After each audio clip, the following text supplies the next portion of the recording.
पावागढ़ वाली मैया की जय, पावागढ़ वाली मैया की जय, पावागढ़ वाली मैया की जय। प्यार से बोलो जय माता दी, प्यार से बोलो जय माता दी, प्यार से। નવરાત્રિની શરૂઆત પૂર્વે ભાવિ ભક્તોમાં અનેરો ઉત્સાહ જોવા મળ્યો છે। પાવાગઢ માતાજીના દર્શન માટે ભાવિ ભક્તો પગપાળા જવા માટે રવાના થયા।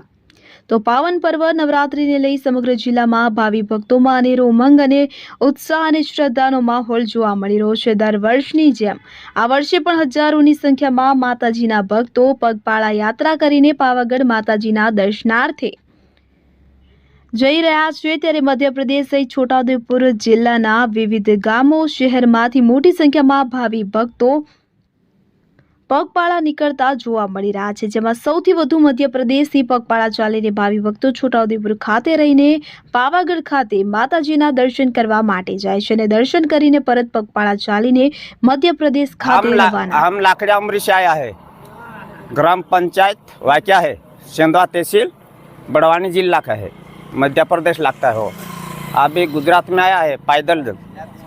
और पिछले साल भी आया था, हमको अच्छा लगा। इस साल पिछले साल 13 जन आया था, इस साल में हम 30 जन से ऊपर है, 30-32 जन है। तो आज हम छोटाउदेपुर में पहुंच गया और पावागढ़ जा रहा था। माता जी के दर्शन करने में हमको सुख शांति मिलती है। रेम सिंह सोलंकी है।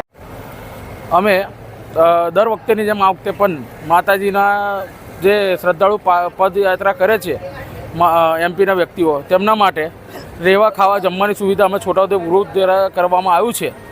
તો આ વખતે અમને વધારે પડતું સેવા કરવાનો અનુભવ મળ્યો છે અને આનંદ થયો છે। હજુ આવતા સાલોમાં અમે આનાથી વધારે કરશું એની અપેક્ષા રાખીએ છીએ। માતાજી અમને શક્તિ આપે। દેવાંગ કનોજિયા।